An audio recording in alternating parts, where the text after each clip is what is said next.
Ahí ya estamos grabando. A ver qué dice el chat.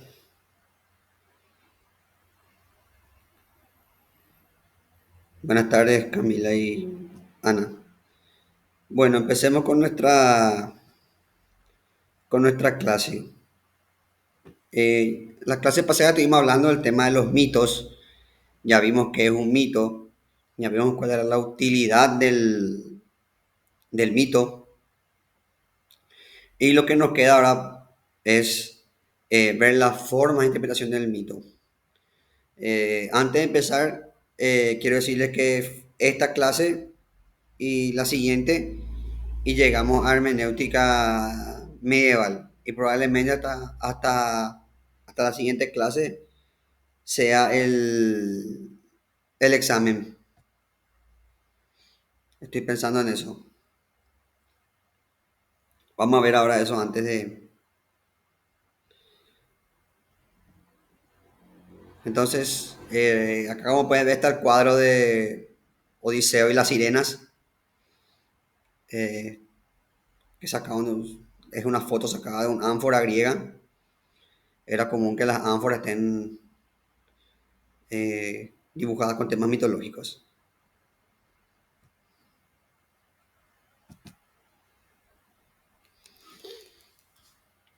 Bueno, hablemos del mito. Desde el principio el mito está ligado a su inicio en la religión. Como vimos nosotros en la clase anterior, era el medio por el cual el griego explicaba el mundo. Cuando no había medios tecnológicos para describir los fenómenos, se explicaba con mitos. Eso ya hablamos varias veces en las clases, incluso en la clase de introducción a la filosofía. Perdón mi voz.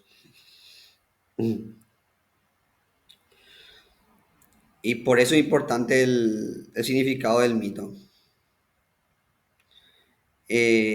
Una pregunta interesante que ustedes hicieron la clase pasada es si los griegos realmente creían o no en sus mitos. Y como podemos ver, hay filósofos que dudaban del mito. Por ejemplo, Genofonte, que era filósofo historiador, y Epicuro de Samos, que es posterior a Aristóteles, pero ya dudaba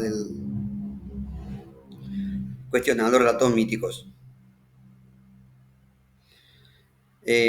También ya vimos en la clase pasada que, por ejemplo, Platón criticaba los mitos de Homero por la moralidad de los dioses. Ustedes saben que los dioses en la mitología homérica eran totalmente seres inmorales, eran caprichosos, cometían actos cuestionables, asesinatos, violaciones. Entonces, Platón cuestionaba la moralidad del mito. Y como vimos, Platón usaba el mito como una función educativa. Entonces, para Platón, eh, los mitos de Homero, más que educar, eh, deseducaban, porque te enseñaban que con Homero, por ejemplo, podías aprender que los dioses como tienen poder, hacen lo que quieren. Entonces, vos podés aprender que el que tiene poder hace lo que quiere. Y para Platón eso está mal. Entonces, él cuestionaba lo que se aprendía con el mito. Eh, Como ustedes pueden ver, las críticas son eh, más bien de índole histórico y moral, no son críticas científicas en el sentido de ciencia dura al mito.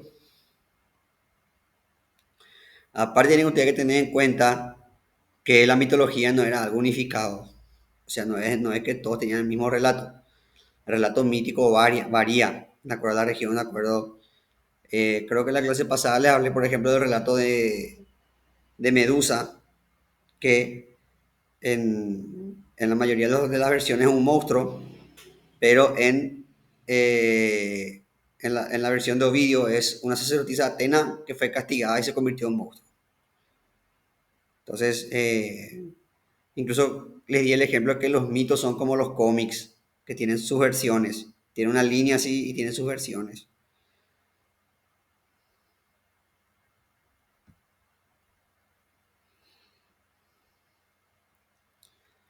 Entonces se somete a crítica al relato mítico. Con la llegada a la filosofía pasamos el mito al logos y el relato mítico entra en crítica.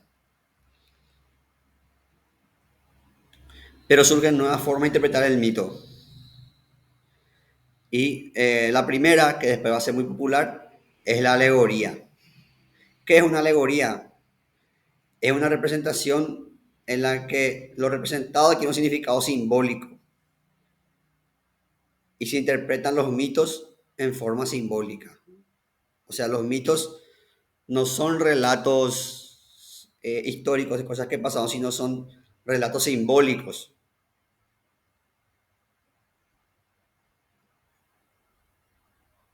Y acá, para esto tenemos que definir, eh, primero tenemos que definir qué es un símbolo. ¿Qué es un símbolo? A ver si uno de ustedes me puede decir qué es un símbolo.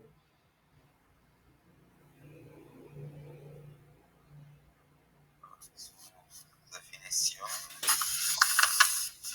no tengo muy claro. Debe ser como,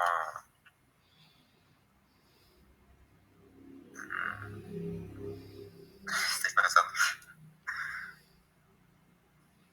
sería como una imagen o un objeto al que le damos un significado,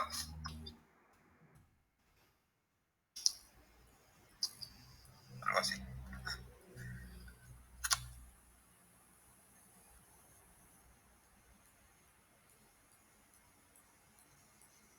¿Alguien tiene otra definición? Estoy en que hacíamos la tarea de antropología, decía que el símbolo no tiene una conexión necesaria con las cosas que significan, a las cuales se les establece, decía.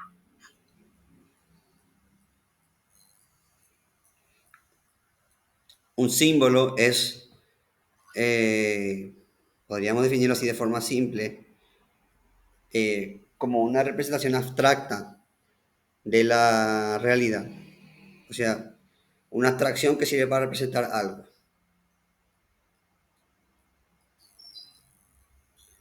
El ejemplo más característico podrían ser los emojis de WhatsApp. Exactamente. El símbolo de la Cruz Roja sirve para representar, eh, la Cruz Roja es para representar el cuerpo, los cuerpos médicos, eso que en tiempos de guerra, originalmente en tiempos de guerra, ahora también en tiempos de paz, actúan para rescatar heridos y víctimas de guerra. Profe, y no puede ser al revés, o sea, algo concreto que representa algo abstracto. Por ejemplo, Y, por ejemplo,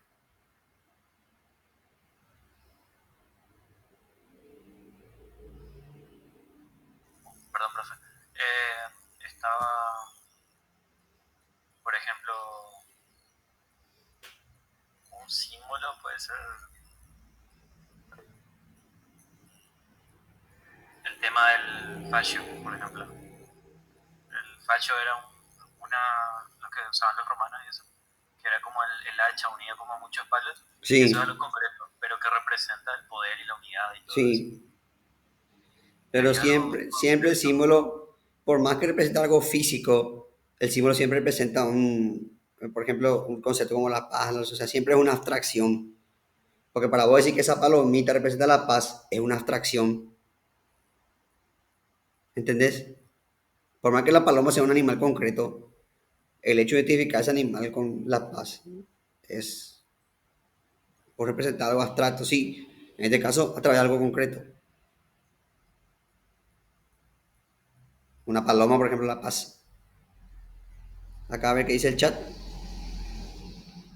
Sí, acá justamente la paloma de la paz dice. Pero sí, el punto es que el símbolo depende de lo que establezca la comunidad.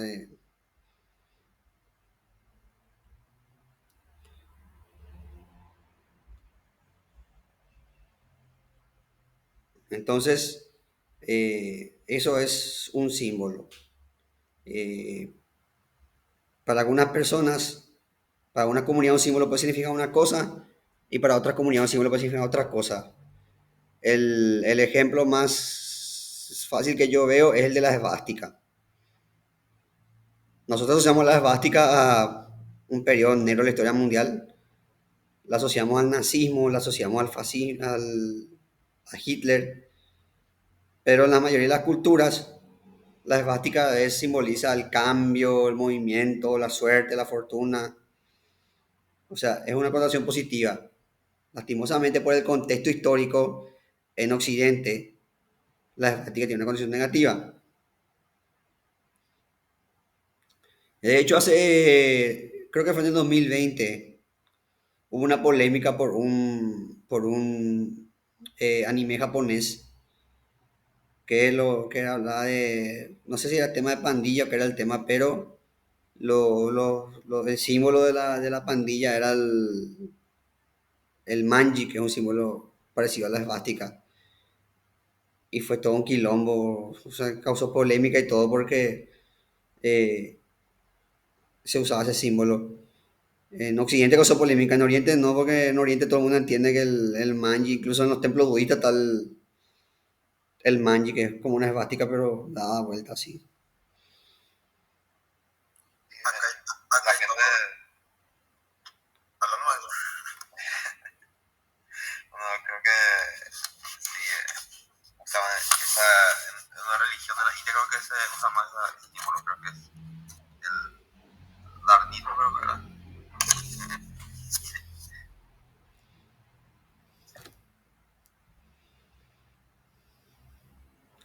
Ahí está Camila, Tokyo Revenge, así se llama el anime. Espera un ratito, voy a traer mi parlante.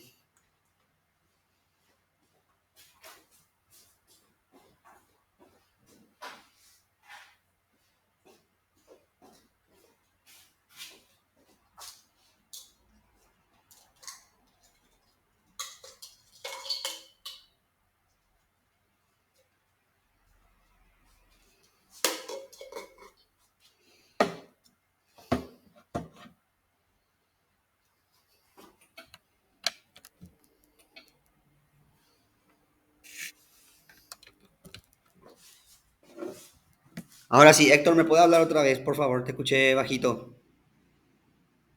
No, que ese símbolo se usa como una religión, no sé, que no, de ahorita creo que se llama el darwinismo, creo que era, o el zoroastrismo, creo que era. ¿No?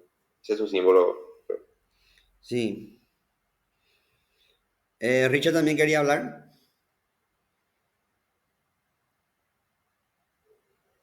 Eh, no, David, Ah, David. sí. No, te iba a decir nomás que era en Tokyo Revengers, justamente el que dijo Cami era el más notable cuando salió. Pero también llegaron a salir en animes más de más llegada también como Naruto, One Piece también, pero un poco menos, que en su momento también generó mucha controversia, digamos. Y me hizo más acordar, la vez pasada justamente mi papá eh, se fue a un shopping o algo así, había una exposición de anime y todo eso. Y se fue a comprar, no sé, un collar o algo así. Y le llamó nomás la atención a él que justamente el tema del manji estaba ahí como si nada.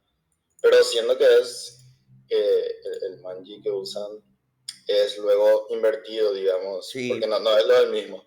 Y nada, y vino él y me preguntó porque sabe que yo estoy en esta onda y le expliqué, pero digo nomás que da mucho para la confusión todo este tema que no se conoce bien y allá en Oriente, no, en Oriente, en Asia y todo eso es mucho más común por el tema del budismo y todo eso, pero trayéndose acá para nosotros ya tenemos esa imagen clara que es del nazismo y todo eso.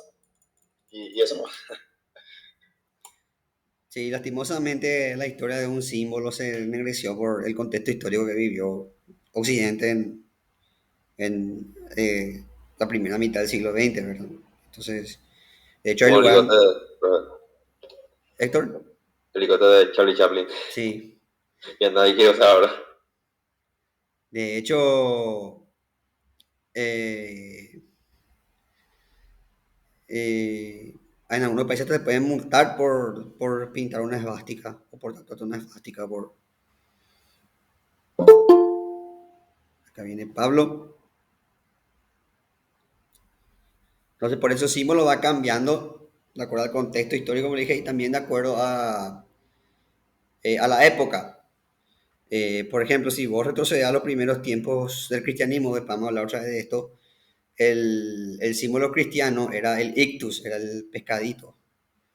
Después nomás se adoptó la cruz como símbolo cristiano y se adoptó porque Constantino hizo, supuestamente hay toda una leyenda de que él mandó tatuar la cruz en los escudos de sus soldados y eh, hizo ganar una batalla. Aunque no era todavía era una cruz como una X que tenía una P así, era medio rara la cruz. Después se convirtió en la cruz eh, del cristianismo. Entonces también los símbolos van cambiando alrededor a lo largo de la historia y van cambiando de acuerdo al contexto. Entonces tenemos que la alegoría es una interpretación de que dice que los mitos son símbolos, donde todos los mitos tienen un significado simbólico. Y los mitos se interpretan en forma, obviamente, también simbólica. Por ejemplo,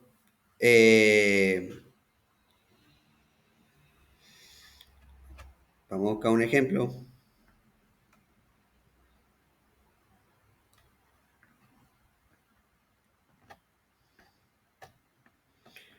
Por ejemplo, el mito de Thor,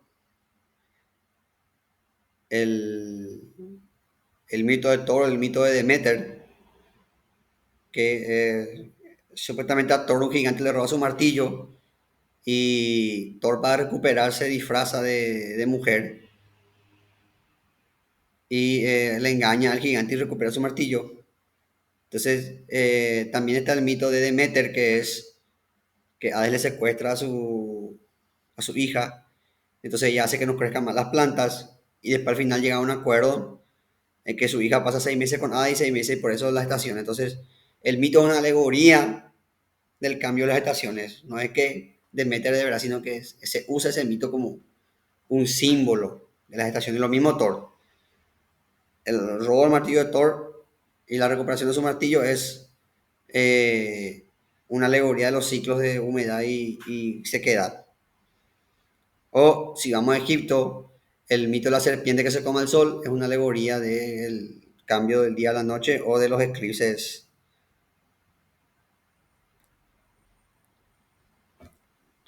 Después tenemos la representación histórica o racionalista, que consiste en buscar una explicación plausible a fenómenos escritos. O sea, empezamos con Herodoto. Herodoto no narró el mito con alegoría, sino que narró con una interpretación histórica. O sea, Herodoto no narraba la batalla con diciendo que los dioses entraban a pelear, sino que él narraba tal cual la batalla, como ya hablamos de Herodoto. Entonces, Herodoto busca una explicación racional a la interpretación histórica, a los fenómenos históricos. Y tiene que haber una explicación plausible para las cosas. Entonces, estas corrientes tienen sus dos representantes. Le tenemos a Heráclito, no confundir con Heráclito el filósofo, sino que Heráclito es un comentarista del siglo I, o sea, es posterior a nuestro Heráclito, del todo cambia, pero estos son tocayos.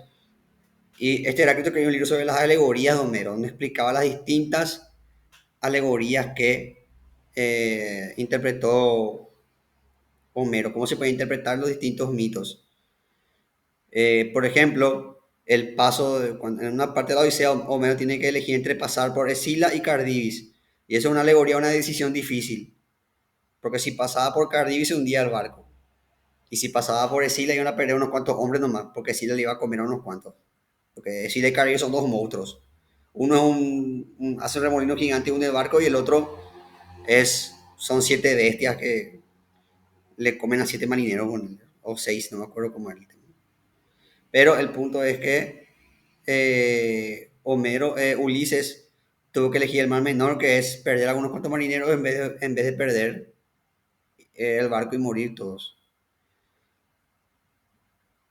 Otro ejemplo de alegoría es el que hace el filósofo Theodor Adorno sobre este mito que están viendo acá. Adorno dice que Odiseo, encadenado con las sirenas, representa la razón. Las sirenas hacen que los marinos se comporten de manera irracional. Y Odiseo quiere escuchar las sirenas, pero se amarra, así, lo que representa el dominio de la razón, así. Estoy explicando de forma sencilla y simple, porque no estamos hablando de Teodoro Adorno, sino que estamos hablando de explicaciones que se le dan a los mitos. Y la interpretación histórica está representada por Paléfato, que tiene su obra sobre fenómenos increíbles. Y de lo que vamos a hablar un poco más a continuación.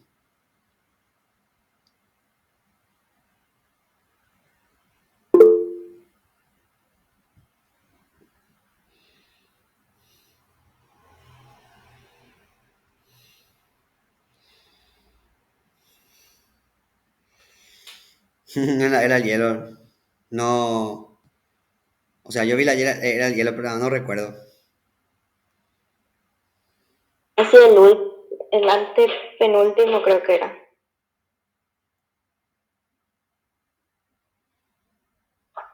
¿Dónde está la abuela de Sid? Ahí pasa, pues. No, ahora no me estoy acordando. Yo vi la película, pero ya no recuerdo.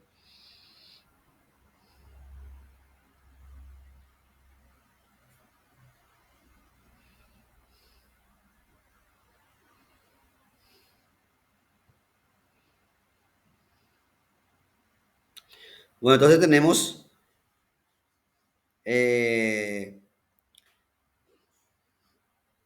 procedimiento para interpretar el mito. ¿Cómo surgen los mitos? Por ejemplo,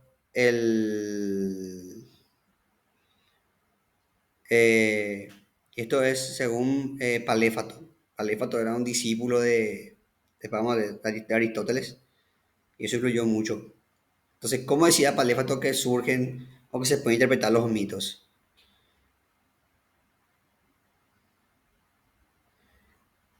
Eh, Primero tenemos el error verbal. Cuando un mito surge eh, de un nombre propio o de alguna frase mal utilizada. Y voy a dar 2 ejemplos de esto. El ejemplo que da Paléfato, por ejemplo, es el de Europa, el rapto de Europa. Ustedes conocen el mito del rapto de Europa, que Europa, Zeus se convierte en un toro y le lleva. O sea, Europa se acerca al toro, se sube en el toro y el toro se ve en el agua y Europa no puede escaparse porque está en el río y le lleva a Zeus a Europa. ¿Por qué? Porque él quería. Porque es Zeus. Cuando Zeus quiere algo, Zeus tiene algo. Entonces el rapto de Europa, lo que decía Paléfato es que probablemente la historia narra la historia real de una princesa que fue raptada por un guerrero que a lo mejor ha tenido un escudo con una pictografía de toro, o a lo mejor su apodo era el toro por su fortaleza o algo así. Entonces, ese relato, el hecho histórico del rapto de la princesa, se transformó en el relato de que un toro literalmente le rapta a Europa. O sea, pasó del hecho histórico real, pudo haber sido que un guerrero con un escudo de toro, con cuernos de toro, o que se haya apodado el toro, haya sido eh, la causa de ese mito de Europa y que después se haya explicado eso como que a Europa le llegó un toro que en realidad era Zeus transformado en toro. Entonces ven cómo Paléfato intenta encontrar una explicación plausible a los mitos, a los relatos míticos. También se puede dar por una frase mal usada. Y yo tengo el ejemplo perfecto para esto, que es la leyenda de San Jorge.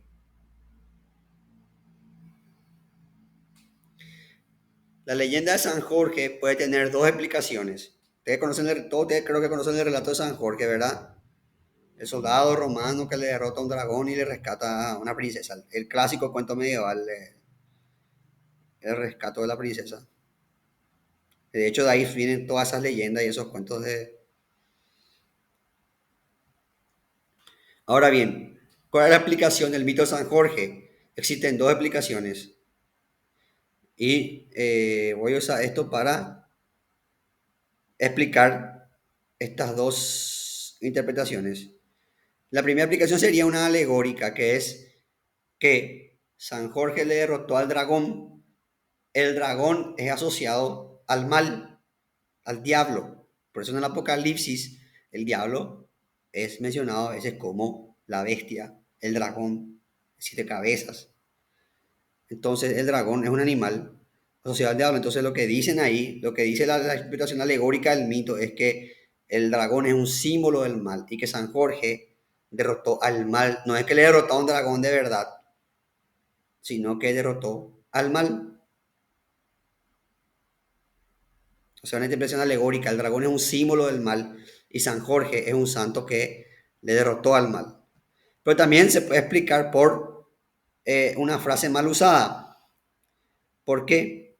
Porque hay algunas explicaciones sobre San Jorge que dicen que San Jorge en realidad era un héroe local que le mató a un recaudador de impuestos. Y es común que a los recaudadores de impuestos, de hecho hasta acá en Paraguay, era común en el interior, es decir, no sé cómo se dice en guaraní, pero se le decía víbora al recaudador de impuestos,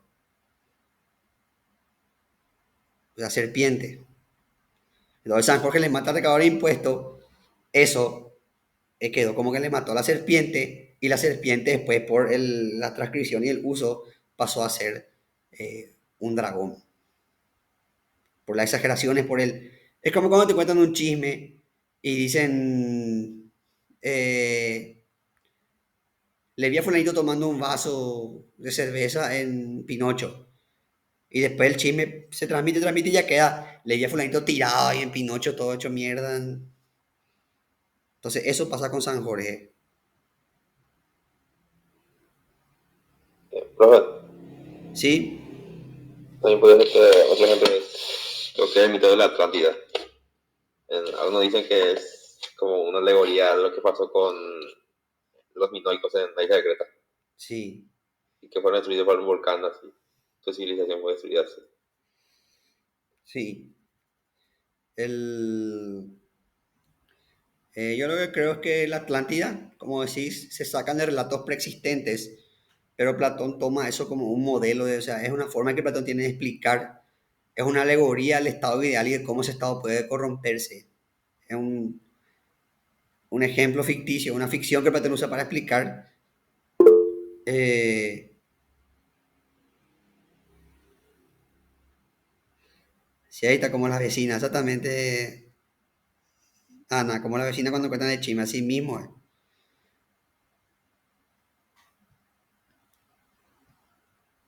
Entonces ahí tenés eh, este es un ejemplo de error verbal de, o de una palabra o frase mal usada. Como le dije, el ejemplo de San Jorge es perfecto para aplicar la frase mal usada, pero también puede ser una alegoría del dragón.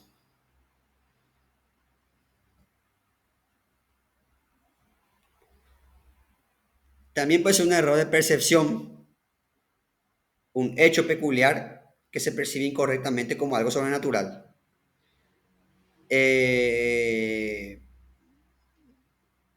Paléfato da el ejemplo de una leyenda de una pareja que se escondió en una cueva porque al parecer su amor era prohibido. Entonces ellos se escondieron en una cueva y que para que no pasen desapercibidos, para que pasen desapercibidos, perdón, un dios les convirtió en osos para que no les encuentren más. Entonces vivieron felices por siempre como osos. Lo que dice Palefato que lo más probable es que esa pareja haya entrado en la cueva y se hayan encontrado con los osos y hayan sido devorados por osos. Y la gente al ver que salían osos pensaron que esa pareja se convirtió en oso, pero en realidad es que los osos les devoraron.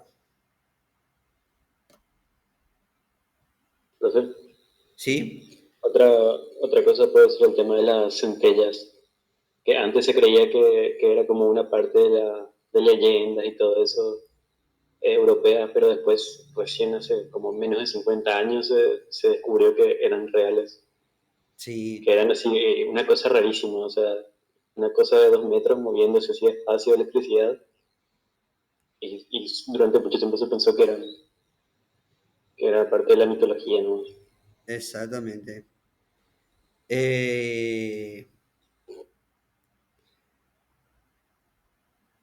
Otro ejemplo es que podemos ver esa cosa natural, es por ejemplo el tema, volvemos al tema de los dragones.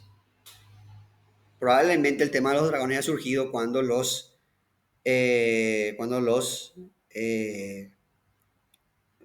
hombres medievales o antiguos, pues el dragón ya existe, el concepto mucho, habrán encontrado a lo mejor fósiles de dinosaurios y habrán, como te decía, no existía el tema de anatomía comparada, no sé, entonces ellos habrán imaginado cómo habrá sido ese animal y habrán pensado que es dragón. Y como en esa época no existía ni siquiera la datación de la Tierra ni el método carbono 14, ellos habrán pensado que los dragones sí existen y que encontraron un cadáver de dragón, no un fósil.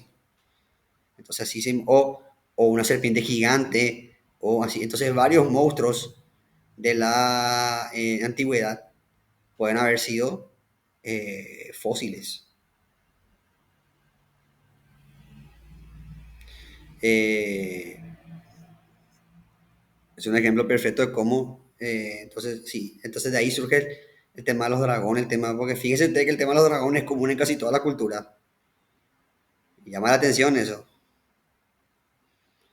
Eh, Incluso la religión americana tiene el tema de la serpiente emplumada, entonces eh,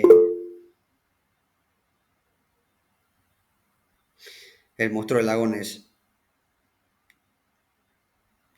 Hay una teoría científica que dice que es por la correntada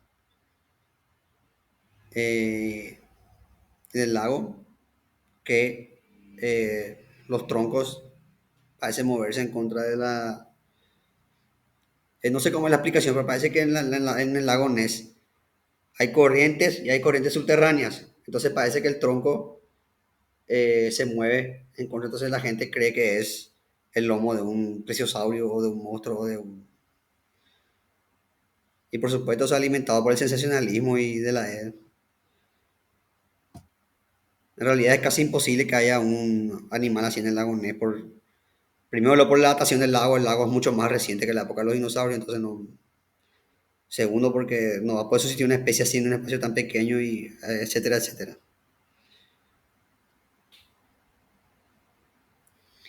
Entonces, como le dije, ese hecho sobrenatural se percibe como algo natural. O sea, perdón, ese hecho natural se percibe como sobrenatural. Voy a darle otro ejemplo de esto. Eh, yo tenía un tío, falleció hace unos meses, que era militar y él hizo varios años de servicio en el Chaco. Varios años de servicio en el Chaco, servicio militar. Y él me contaba de un fenómeno que ellos le llamaban el auto fantasma. Dice que vos estás conduciendo hacia el Chaco, no sé si ustedes conocen esa zona. Están conduciendo hacia el Chaco y de repente dice que vos de la nada ves luces enfrente tuyo. Luces así de auto que se acercan, se van acercando. Y vos te mueves y esas luces se mueven. Y vos te mueves y se mueve la luz. Y de repente esas luces se acercan y desaparecen. Eso te interpreta como algo natural, pensás que es un auto fantasma. Pero la explicación es que en ciertas condiciones de rocío o neblina leve, las luces se pueden reflejar en las microgotas o en el vapor de niebla. Entonces vos parece que ves un auto que está viniendo hacia vos y no es un auto que viene hacia vos. Un tercer ejemplo que les puedo dar de esto, por ejemplo, para ir hablando de esto y asociar con la historia paraguaya, es el tema del pombero o del caraí, pujarí, como le llaman. Porque hay gente que no quiere que vos digas, en serio, yo conocí gente que no quiere que vos digas pombero, porque dice que si vos decís pombero te va a pasar algo. Así tipo Voldemort de Harry Potter, por lo visto el pombero, yo no sabía eso. Bueno, el punto es, supuestamente el bombero, ¿qué hace el bombero? Silba.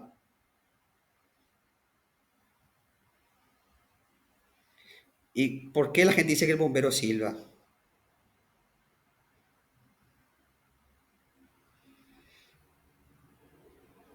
Yo creo que todos te habrán viajado al interior, o incluso, incluso acá en la ciudad a veces, con el viento, o escuchar una especie de silbido. ¿Nunca les pasó eso a ustedes cuando sopla el viento y escuchan un...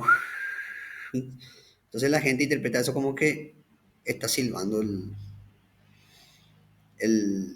el bombero, entonces y la gente empieza a dejar caña a eso.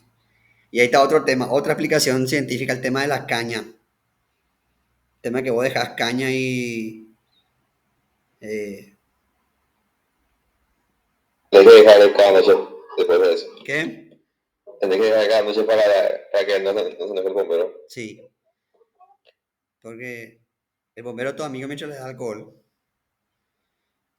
En la facultad había un persona que...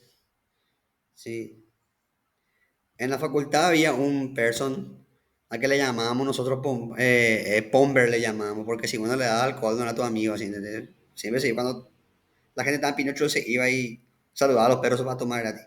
Entonces no se le hacía el apodo bombero porque si uno le da alcohol no era tu amigo. Bueno, el punto es, la gente entonces pone el alcohol y ve que el alcohol se acaba. Entonces la gente dice tomó el bombero. Entonces, pues no se van a siguiente, si toma, pues tomó el bombero. Pero eso se puede explicar por precisamente la evaporación del alcohol. De hecho, una vez mi abuela paterna, me contó que una señora dejaba la caña y que después una noche eh, ella, mi abuela, vio cómo pasaba así un vago y agarraba y gracias decía y dejaba ahí y se iba. Entonces, y la señora la que dejaba la caña creía que era el bombero que tomaba, pero era un vago que es el que agarraba y le tomaba la caña. O eh, mi otra abuela, mi abuela materna, tenía una estatuita que se llama Ekeko. No sé si ustedes conocen el Ekeko.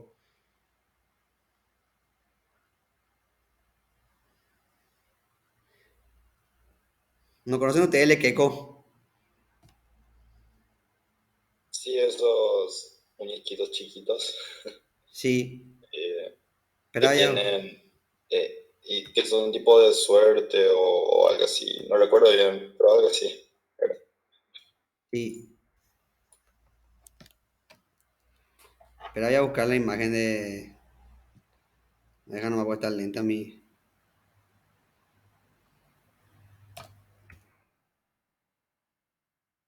Ekeko, vamos a buscar acá el Ekeko.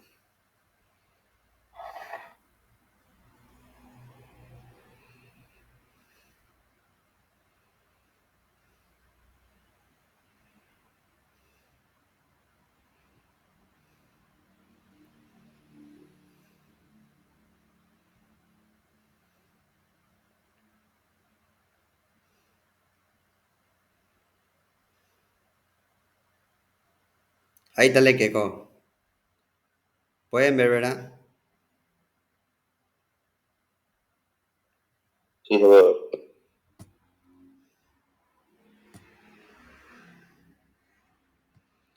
Yo le llamo el queco la versión boliviana del bombero, porque también le tenés que poner cigarrillo. Lo que sí que mi abuela materna trabajaba en la embajada y le regalaron ese. Ella le ponía cigarrillo. Ella decía, mi queco fuma, decía ella, porque ella le prendía y el cigarrillo se... Pero era porque el muñeco tenía aire adentro y cuando vos prendés el aire se calienta y el aire caliente va eh, absorbiendo, entonces crea un efecto de succión que hace que el queco eh, parezca que está fumando. Entonces, ven como hay muchos fenómenos míticos y acá esto ya decía Paléfoto, contemporáneo de Aristóteles, ya decía que muchos fenómenos míticos tienen explicación, una explicación que incorrectamente se le atribuye a sobrenatural. También tenemos mitos que surgen por error en narración, cuando el texto está narrado en forma ambigua.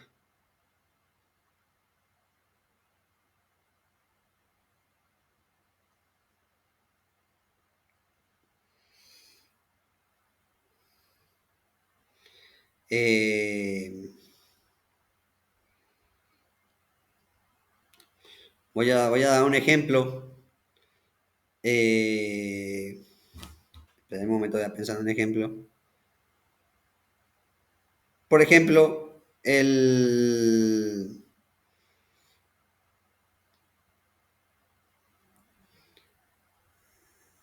espera, no se me ocurre, pero estoy pensando en un ejemplo.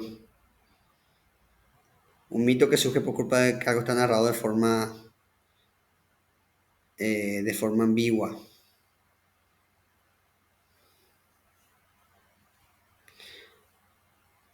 Por ejemplo, el mito de la fundación de Roma.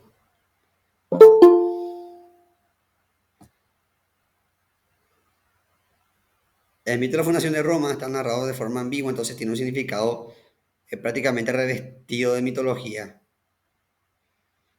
Eh, que también puede tener una interpretación, como les dije, alegórica o incluso histórica, ¿verdad? Eh,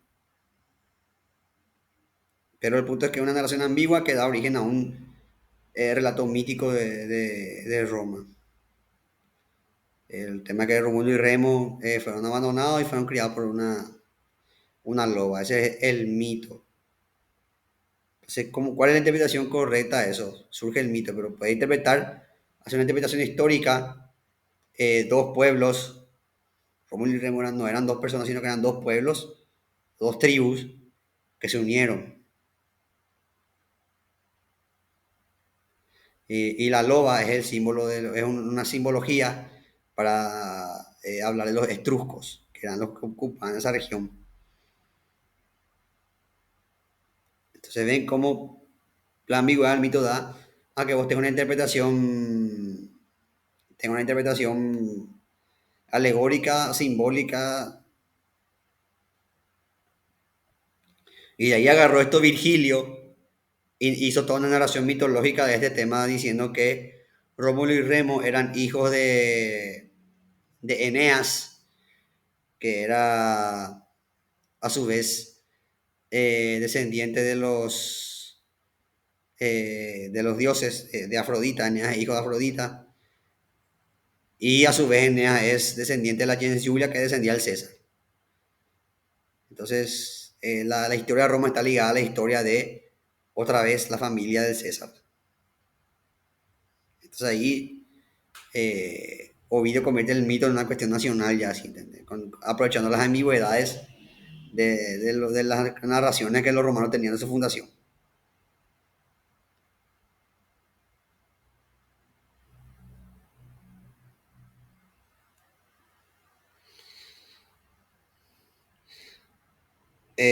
Otro ejemplo de ambigüedad que les puedo dar, por ejemplo, es el de la tierra sin mal.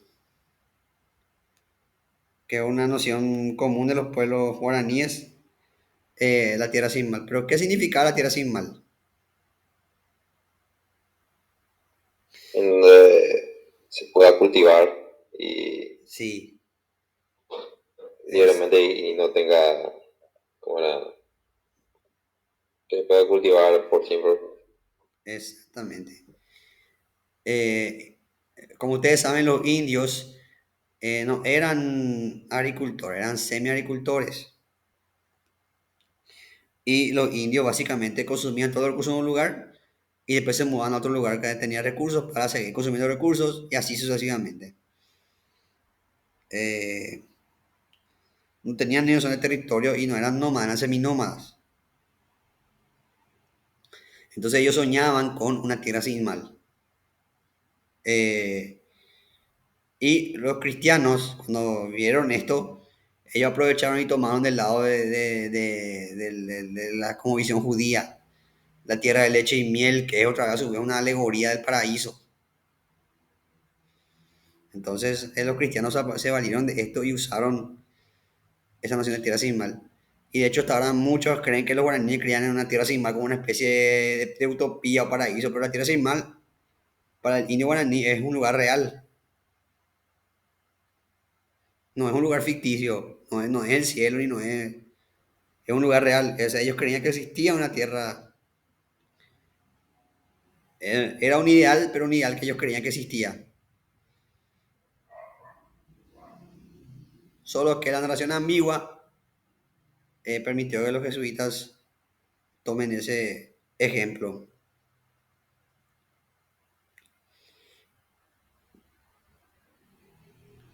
Eh,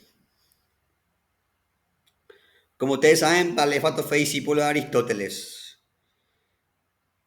Por eso él heredó el espíritu racionalista y empírico de su maestro.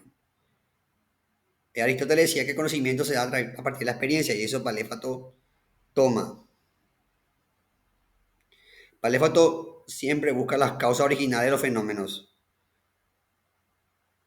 Y para eso se vale de dos cosas que hasta ahora son válidas para los historiadores. La indagación personal, así como las preguntas a los nativos locales. Muchas veces ustedes como historiadores van a tener que recurrir incluso ahora, a pesar de que ya pasamos siglos, ustedes van a tener que recurrir a ir a la localidad y van a tener que escuchar a los pobladores para escuchar la versión eh, sobre un hecho histórico concreto.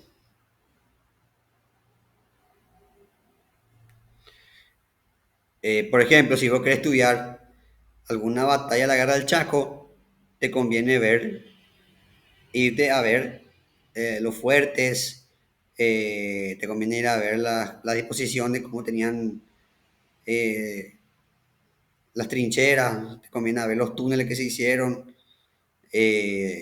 los restos que quedan de las edificaciones, cómo era el cuartel, cómo hacían para cuidar la fuente de agua, etcétera, etcétera. Si todavía hay los vehículos esos que se usaban, te conviene también echar una mirada. Entonces, eso es indagación de los hechos. Y la entrevista, muchas veces se queda en la memoria colectiva un hecho histórico y vos podés recurrir a la entrevista. Por ejemplo, podés entrevistar a un excombatiente, de los poquitos que quedan. Incluso muchas veces, como el hecho es reciente, vos podés interpretar el mismo artífice del hecho. Por ejemplo, si ustedes quieren hacer una investigación sobre el marzo paraguayo, puede interpretar, puede buscarle a testigos oculares, a gente que estuvo en la plaza, incluso puede entrevistar a los policías, puede entrevistar a los médicos. Entonces puede hacer una investigación así, entrevistando diferentes puntos de vista. Y esto, por ejemplo, también rescataba el historiador Polibio, que habló de la importancia de las fuentes. Polibio decía, no es lo mismo entrevistar a que estuvo en el frente de batalla al que estuvo comandando atrás dando órdenes. Pues el que estuvo comandando va a tener un panorama general, pero el que estuvo enfrente va a tener el panorama en primera persona de el hecho. O sea, si usted investiga un hecho histórico, por ejemplo, no sé, Normandía, el día de, no hace lo mismo el relato de un soldado que estuvo enfrente que el relato de, no sé, las memorias de Eisenhower que estuvo planeando en una oficina todo su... Por supuesto, Eisenhower va a tener un panorama más general, pero el soldado que tiene enfrente tiene otro panorama. Así como tampoco va a ser lo mismo el testimonio de un soldado alemán que estuvo ametrallando ahí en la playa que el de un soldado americano o canadiense o inglés que estuvo del otro lado. Eh, por eso es importante, como dice Padre Fato, hacer una análisis racional, buscar las causas originales de los fenómenos, indagar de forma personal, ya y en otro lugar los hechos, o haciendo preguntas a los involucrados o a la gente de la población que deja en la memoria colectiva el suceso.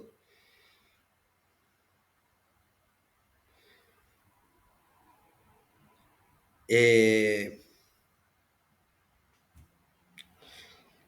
Usted tiene que entender que Aristóteles era uno de los grandes científicos de la antigüedad. O sea, Aristóteles no solamente habló de filosofía, sino que escribió sobre biología, sobre retórica, sobre poética. O sea, Aristóteles abarcó todo su tiempo. Y Paléfato heredó ese espíritu científico de Aristóteles. Y algo muy interesante es que Paléfato contrapone las leyes inmutables de naturaleza a lo sobrenatural. Paléfato decía que la naturaleza es inmutable. Lo que fue antes va a seguir siendo ahora y lo que no era ahora no puede ser. Esto es algo totalmente, un enfoque totalmente científico. La naturaleza tiene leyes inmutables. Si yo tiro este bolígrafo que tengo acá en mi mano, tiro, eh, este bolígrafo va a caer y va a caer a una velocidad constante. Y siempre va a caer, no es que se va a comportar, no es que se va a comportar de una forma aleatoria, no es que yo tiro y va a subir así hacia arriba, sino que siempre va a caer. Y eso va a ser así siempre, eso va a ser así ahora, va a ser así dentro de 10 años, dentro de 50 años, dentro de 100 años. Entonces, la naturaleza siempre tiene leyes inmutables, decía Paléfato. Cosa que después Newton iba a testificar en sus tratados de física, ¿verdad? Pero Paléfato, como era alumno de Aristóteles, y Aristóteles fue el padre de la física antigua, vamos a decir, Paléfato ya decía que la naturaleza tiene leyes inmutables. Y por tanto, lo que es va a ser y seguirá siendo. O sea, lo que quiere decir Paléfato con esto es que si en la actualidad vos no ves que los dioses bajan para pelearse en las guerras, quiere decir que en la antigüedad tampoco los dioses se bajaban para pelear en las guerras.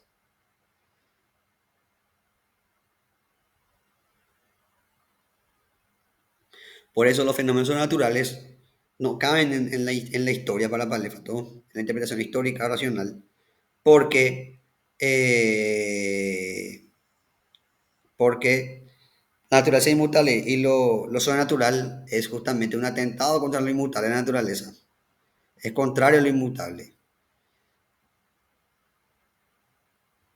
Y como lo sobrenatural puede ser cualquier cosa, vos no podés estudiar la historia así como algo como con un deje de sobrenatural.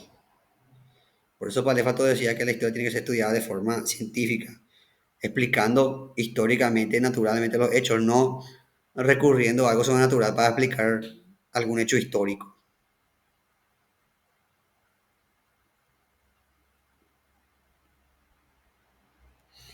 Eh, Mucho, por ejemplo, no sé si ustedes suelen ver o solían ver, yo no tengo más, ya hace ya unos años, desde antes de la pandemia ya no tengo más cable. Si ustedes solían ver los documentales History Channel y eso, Tenía buenos documentales, pero también tenía documentales que eran totalmente desfachatados.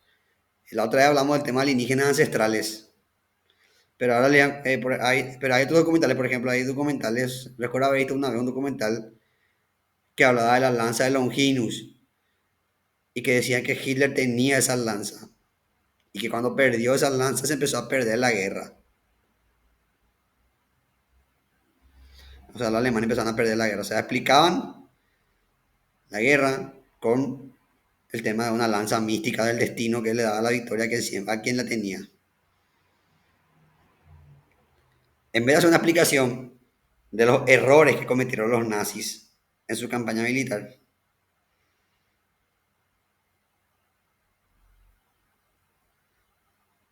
en vez de hacer una, un análisis de los distintos errores que cometieron los nazis, lo que hacían ellos es explicar eso con una lanza que les daba poderes místicos. Y para lejos te decían, no podés hacer eso. Si vos puedes explicar algo racionalmente, tenés que explicar racionalmente.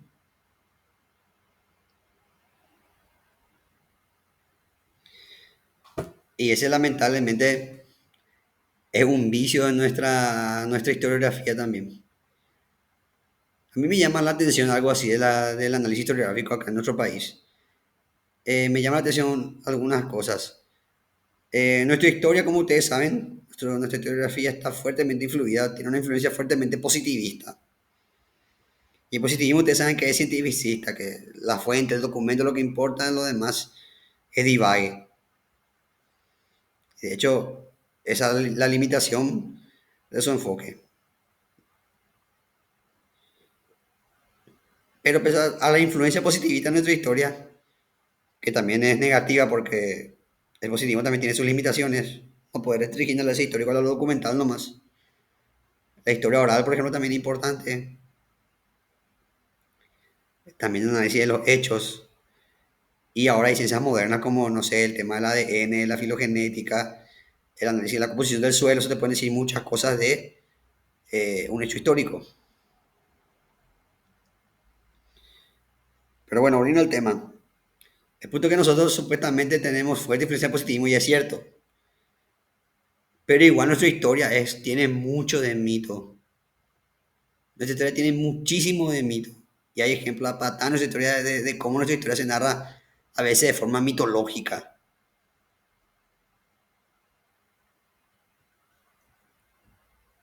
Eh, el primer mito que me viene a la mente en nuestra historia es el de nuestra bandera. Uno de los mitos de nuestra bandera es que eh, esta Juana de Lara lleva a los próceres un ramillete de flores con flores rojas, blancas y azules y que esa de color de la bandera. Primero, lo que no hay fuentes que testifiquen eso. Segundo, lo que al parecer esta Juana de Lara era, eh, en el mejor de los casos, su influencia fue nula, en el peor de los casos incluso era españolista. Eso creo que ya se investigó eso. Eh, yo no estoy tratando de investigaciones, pero de refilón conozco el... Entonces, ese mito de la bandera, primero lo choca con el mito que nuestra bandera fue azul, que fue no sé qué, o sea, y segundo, que es la explicación más plausible que nuestra bandera tenga los colores de la bandera república, los colores de la república como Francia, como Estados Unidos. Y no existe eso de las otras banderas. Ya hablamos de esto creo en la clase pasada, pero el mito de la bandera es para explicar que los argentinos tenían los colores de los Borbones, o sea, los argentinos decían aguante Fernando VII y nosotros ya teníamos la república. Otro mito que es muy difundido es, no sé si ustedes conocen el mito de la sopa paraguaya. Sí, en donde Don Carlos fue que hizo una sopa y creo que la caminera hizo, se exigió con los ingredientes y terminó así. Sí. La historia es la siguiente. Don Carlos tenía un evento y mandó a hacer sopa. Y su empleada cocinó y se le quedó, se endureció la sopa y se quedó. Se quedó una cosa y dura. Que don Carlos prueba, le gusta y le dice que sirva eso. Y ahí se popularizó la sopa paraguaya.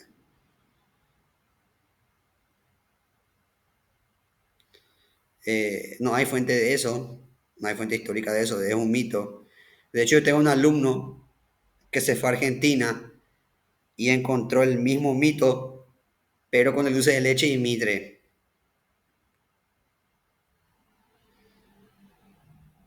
Un alumno de historia del año pasado, que fue mi alumno del año pasado, se fue a Argentina y a él le contaban así, el mismo relato le contaron, que Mitre quería, eh, no sé qué postre quería hacer y se le pasó a la empleada y se le endureció y se le hizo dulce de leche. Entonces ni siquiera el mito original.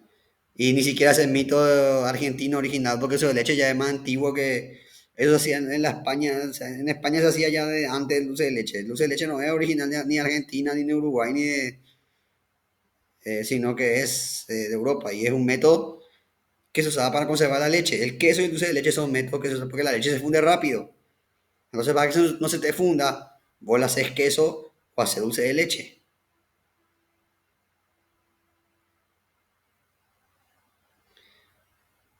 Y el mito de Don Carlos con la sopa también. La sopa es... ¿Ustedes saben cuál es la diferencia entre el caldo y la sopa? La verdad no sé. El caldo es líquido. La sopa tiene que ser espesa. Y la sopa paraguaya no es más que un caldo de maíz. Un caldo de maíz que se le deja más tiempo en el horno para que se endurezca.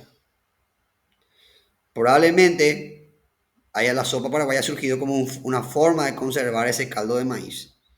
Para que no se funda. Entonces le dejaban en el horno hasta que se quede duro. O también puede ser para transportar, como el caso de la polenta en Italia. En Italia se come la polenta así de forma líquida, pero también se come una polenta que es así tipo una sopa paraguaya dura así. Se come una polenta así que viene así en polenta ladrillo. Entonces, en el norte de Italia son rarísimos, es tipo, comen su polenta dura, fría Sí, y como en una leche. sí.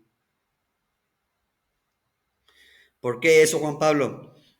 Porque ustedes tienen que tener en cuenta, pónganse en la mentalidad de un campesino italiano. El campesino italiano no tenía tiempo de irse a estar ahí con su platito y calentar. Cuando ellos tenían que ir a trabajar, y lo que hacía el día anterior endurecía su polenta, dejaba ahí, después llevaba, y cuando estaba trabajando en el campo, el coso, cortaba con hilo y le metía así nomás. Era para comer así. Es el snack, la versión que nosotros tenemos ahora del snack. Y esa es la función de la polenta, por eso la polenta italiana es así. Y probablemente esa sea también la función de la sopa paraguaya, que se haya hecho para conservar el maíz.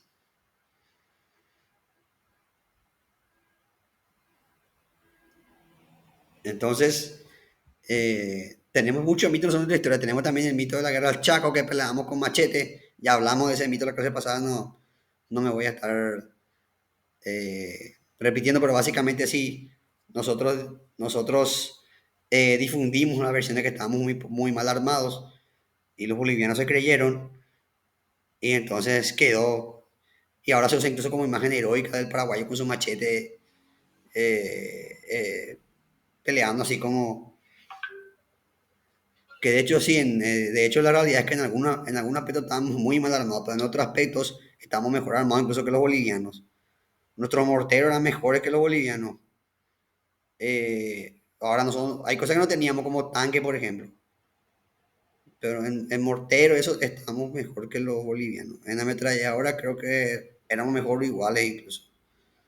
Iguales o mejor incluso, perdón. Entonces, no es que estábamos nosotros con machete nomás, pero eso sirvió como engaño y ahora es como una imagen heroica así del paraguayo que peleaba con machete y que de hecho hasta en el billete de 50.000 le ponen el machete ahí al soldado desconocido. En el viejo billete, ahora está Mango en el 50.000. No sé por qué le sacaron al pobre soldadito. Pero Mangoré también está bien. Y así hay muchos mitos en el tema de nuestra historia. Eh,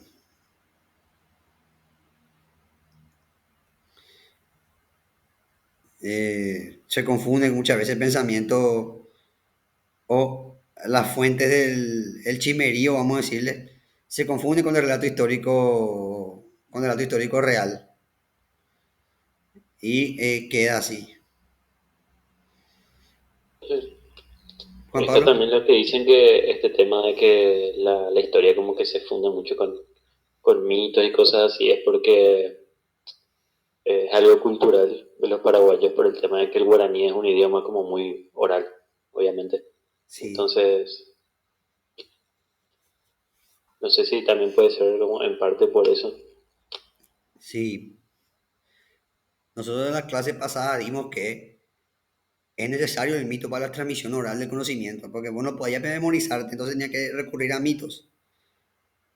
Entonces vos tenías que narrar un relato para que el chico se acuerde. Y ahí surgen las fábulas, surgen los relatos mitológicos, y entonces pasa lo mismo acá. Y es probable, como decir, que nuestra tradición oral influye mucho en el tema de cómo nosotros narramos y cómo nosotros percibimos la historia. Y eso a veces incluso hasta perjudicial, porque está el tema, por ejemplo, de ese tema de que don Carlos dijo a Francisco Solano López que use la pluma y no la espada. Y esa es una versión de Fidel que popularizó Fidel Maíz, que era no muy allegado a la causa paraguaya. Y aparte que incluso es, para mí incluso es contraintuitiva porque don Carlos era menos diplomático que su hijo. Don Carlos se metió ahí en corriente, casi se peleó con Estados Unidos.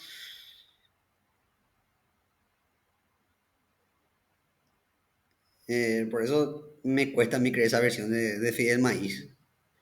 Pero como decía, es mito, pues. Nosotros incluso se ve eso en KQP, por ejemplo, Cruz y Pablito, esos son relatos reales, pero que adquieren forma de mito, porque en realidad sí murió Pablito ahí, pero ya adquirió un estatus de mito, ¿entendés?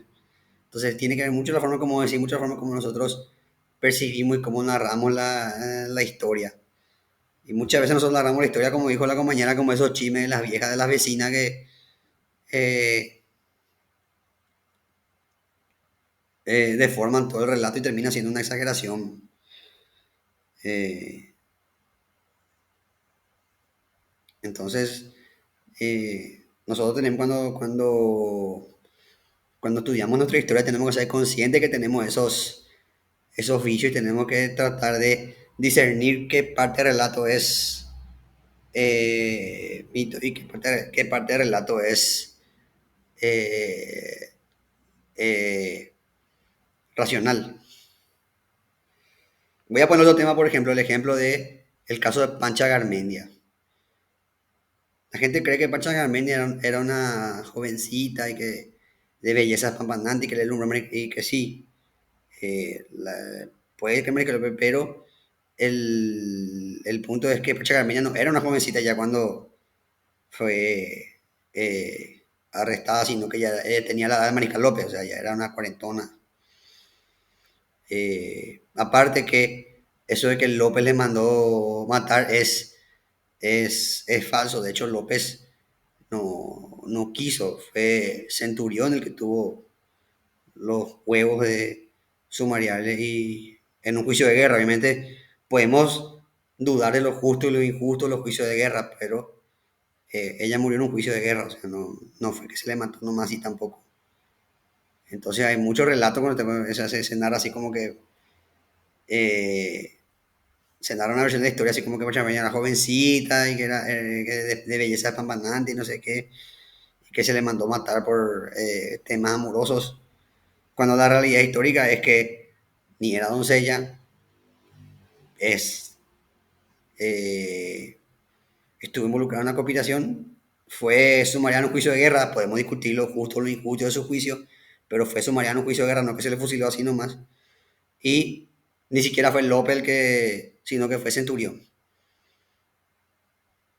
el que ordenó liquidar el expediente. No fue ni siquiera el Mariscal López que dijo, mátenla porque no me dio pelota, quiero que se muera. Algo así es lo que dice. Entonces, ¿por qué? Porque la historia se narra como un chisme. También el chisme, por ejemplo, de que Madame Lynch trajo el London Carapé y London Carapé vino antes. El tema es que a Madame Lynch se le culpó de todas las modas europeas. Entonces Madame Lynch fue difamada como una especie de María Antonieta, que se le dio como todo el lujo y todo el exceso trajo ella. Pero sí es cierto que el Mariscal López quedó deslumbrado con Europa y trajo muchas cosas, pero ya estaban llegando eso acá. Acuérdense que para ver si estaba abriendo comercialmente, que ya trajimos el tren, ya trajimos, entonces muchas cosas llegaban de la influencia cultural de la época. Y no, lastimosamente acá se le culpa a Mandy de que trajo todo, que trajo los London Carapé, de que trajo esa moda exuberante de Europa, de que ella lo quiso que el palacio se haga el modelo parisiense y todas esas cosas. Cuando la verdad siempre es más compleja que eso. Profe, Juan Pablo. también según la tradición oral, vamos a decirle, Madame Liz tenía una casa en cada pueblo de Paraguay por ahí, Sí, porque siempre esta era la casa de Madame Lynch. sí, la casa de Man Lynch. También el mito, otro mito que me acuerdo que estamos hablando de la guerra del 70, de las carretas de oro. El mito de las carretas de oro que eh, llevaban cuando Mariscal López huía hacia Cerro Corá. Jamás hubo un testimonio fehaciente de esas carretas de oro. Esto es por boca a boca. Hasta ahora hay gente que busca ese oro. Igual que yo vivía hacia Trinidad. Estaba la casa de Guamos y mi casa. Y de para lado estaba ese parque que es Parque Pavete y se llama así porque era el parque de... Era parte de los terrenos que eran de mi familia, pasó a la municipalidad. El Parque Paveti. eh, Ahí se decía que el doctor Francia enterró oro.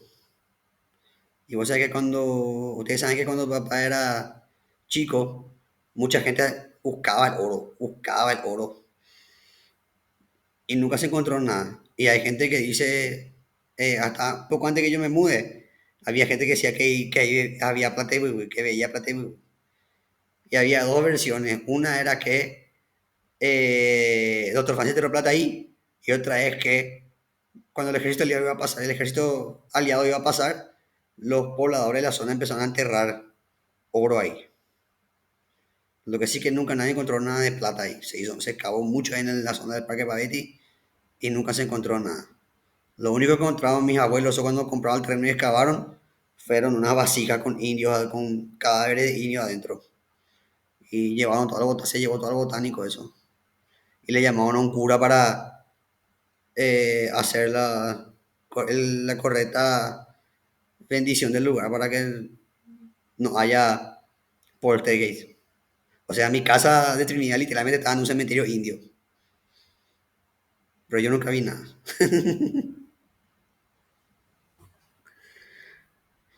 Entonces se narran esas cosas y quedan en la memoria colectiva y hasta ahora se repite como si fueran hechos históricos verdaderos. Y hay gente que está convencida y no le vas a convencer de lo contrario.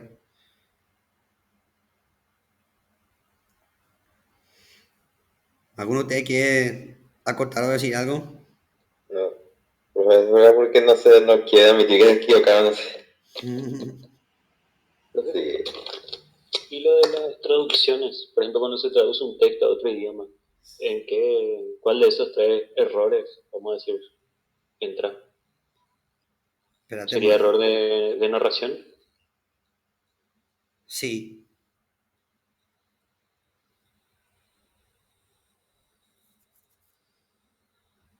sería el error de narración. Cuando está narrado de forma ambigua, exactamente. Es,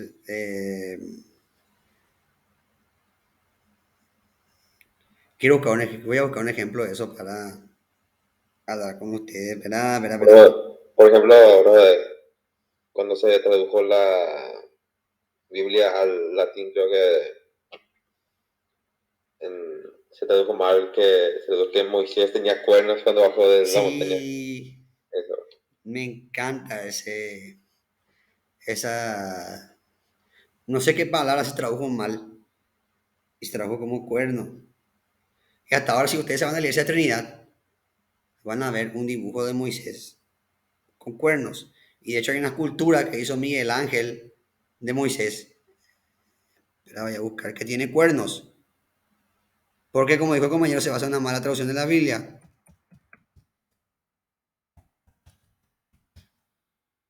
Creo que no existía una palabra que estaba en griego que en latín no existía una palabra y así se tradujo. Acá voy a buscarles la foto de la escultura de... Acá está el Moisés de Miguel Ángel. Tiene cuernos. Voy a mostrarles.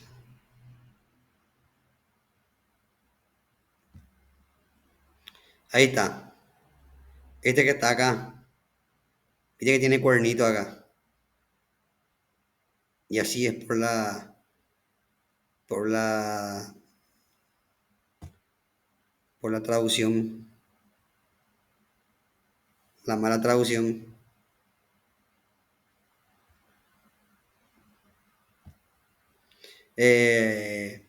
Lo mismo pasa, por ejemplo, con el doctor Francia. Cuando... No, ese es un problema no es de traducción, de interpretación, porque en el mismo idioma es. Cuando se le dijo a Francia dictador, como ninguno, como no hay otro igual. Justamente lo que se decía es que no tiene que haber otro dictador. Pero tomaban en cuenta como, como que Francia es el único, el más pro y que nadie puede estar por encima de él, así se interpretó. Pero dictador como no tiene que decir que como... El tema es que el modelo de dictador de Francia no es el modelo de Mussolini, es el modelo romano. En Roma, cuando hay una emergencia, cuando la república está en peligro, los romanos nombraban un dictador. Y ese dictador estaba un periodo hasta que pase todo, que la gente era 6 meses, nomás se le daba. Pero, como ustedes saben, a veces la crisis duraba y el dictador era reelecto, reelecto, reelecto, reelecto. Como le pasó a César, por ejemplo. Hasta que después César también fue perpetuo, solo que no disfrutó mucho porque meses después de que se nombró dictador perpetuo le mataron. Bueno, por el punto que Francia se basó en ese modelo de dictadura. Por eso decía como no tiene que haber, o sea, ninguno igual, pues no tenía que haber otro, pues. Entonces ahí hay un error, no es de traducción, sino de interpretación. Otro caso de error de traducción, por ejemplo, sería el concepto, y creo que ya hablé yo de esto a usted, el concepto aña de los guaraníes. Lo que si usted tradujeron aña como diablo, pero aña no es diablo. El añá tiene más que ver con un karma que con el diablo, porque el añá es el espíritu travieso, ni siquiera maligno, travieso, que te devuelve la maldad que vos hiciste. No es el concepto de diablo. Los guaraníes no tenían una concepción de diablo así como tal. Entonces los cristianos no encontraron algo parecido, entonces dijeron añá a diablo. Y hasta ahora en el diccionario guaraní, vos buscas añá y te van a traducir como diablo.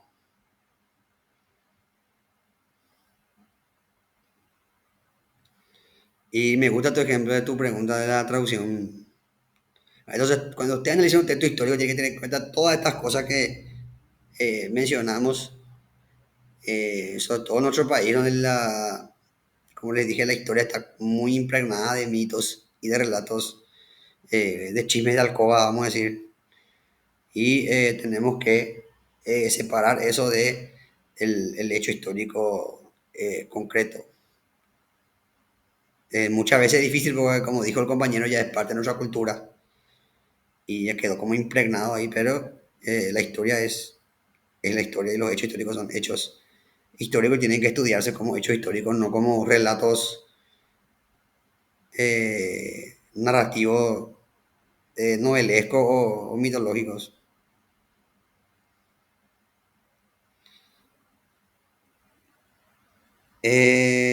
Bueno, finalmente antes de irnos, quería avisarles que ya están los videos de las clases en el aula. Este material también ya está en el aula. Me falta subir el material anterior, me falta subir el aula todavía, pero este ya está en el aula. Eh, y me gustaría que el jueves lean una lectura de este material. Como ustedes saben, yo ya les repito otra vez, los jueves para mí es un desperdicio porque tenemos una hora y uno puede hacer 40, perdón, ni siquiera una hora. 40 y 40 minutos tenemos los jueves por asignatura. Entonces, para mí es un desperdicio. Entonces yo lo que hago es que ustedes, esta y lectura. Lo mismo cuando yo le cubría a Marta Ramos en lógica también, teníamos de nada, Mariam, teníamos este problema también y yo lo que hacía cuando era presencial es, yo llevaba textos y le hacía leer a los alumnos. Eso hacía yo los jueves. Eh, Otra opción que podemos hacer, eso depende de ustedes, es, por ejemplo, hacer un jueves hermenéutica y otro jueves historia de la filosofía para dar clases. Pero eso va a depender si ustedes quieren o si hay que reforzar algo. Pero yo quiero también que ustedes vayan leyendo los textos, por eso les dejo ese jueves de ventaja. Pero como les digo, si hay que reforzar algo o ustedes quieren, me dicen, profe, no se entendió esta cosa, esta clase, profe, queremos desarrollar esto, o profe, queremos que nos hable de esto, yo no tengo ningún problema en que nos conectemos y desarrollemos. Eso va a depender de ustedes. Ese va a ser nuestro sistema. ¿Alguna consulta, alguna pregunta?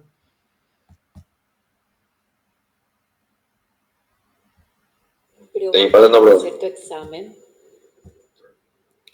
Eh, la com- no te escuché, compañero, porque hablaste al mismo tiempo que compañero. Quería saber cómo va a ser tu examen, cómo Sí, para... ya sé cómo hacer el examen. Eh, a mí, yo soy contrario al tema de falso verdadero, selección. Mis exámenes se basan en preguntas. Yo les pregunto, por ejemplo, o les hago, por ejemplo, citar. Por ejemplo, en este caso les puedo hacer citar los procedimientos para la interpretación del mito según Paléfato, les puedo hacer citar. Y hay una última pregunta que yo siempre doy que vale más puntos, que es una reflexión personal. Y les aclaro ya de una vez por todas que la reflexión personal es la reflexión de ustedes. O sea que yo no les voy a poner mal si es que no estoy de acuerdo con ustedes. Pero sí voy a ponerles mal si no se argumenta, por ejemplo. Van a estar todos los criterios ahí. Originalidad, extensión, todos esos criterios van a estar bien definidos en ese trabajo. Yo solo pone 10 puntos. A ese examen suele ser 40 puntos y esa reflexión personal vale 10 de los 40 puntos. Y después el resto es responde, cita. Y gracias por preguntar, compañera, porque algo importante que quiero decirle es, eh, en el examen no hagan copy-paste, sino que reflexionen personalmente, o sea, escriban con sus palabras. Lo que ustedes entienden de la pregunta, escriban con sus palabras. No es que hagan un copia y pega porque si no yo no voy a saber si ustedes aprendieron o no. Entonces yo quiero que se escriban con sus palabras. Obviamente la opinión personal sí o sí van a hacer con sus palabras porque es opinión personal, no van a poder copiar en ningún lado. Pero las preguntas, eso sí, sí. Eso citar, sí, eso sí pueden poner así como está en el texto, eso citar, porque es citar. Pero le va a responder, describe, eso sí o sí. Quiero que hagan con sus palabras. Por eso también es importante que ustedes vayan leyendo los materiales. Cualquier consulta yo estoy para eh, responder. Creo que ya están empezando ustedes a armar los calendarios para los exámenes, pero todavía no hay nada fijo, así que voy a estar esperando eso.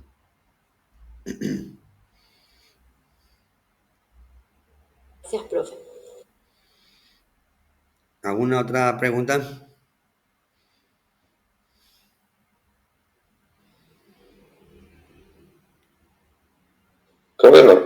Bueno, Pero eso. si tenía otro asunto, podemos ir cerrando esta clase. Les espero en la siguiente clase. Nos vemos, chicos. Chao, Chao, chao. Bueno, Chao, pues, profe. creo que Gracias. Hasta luego.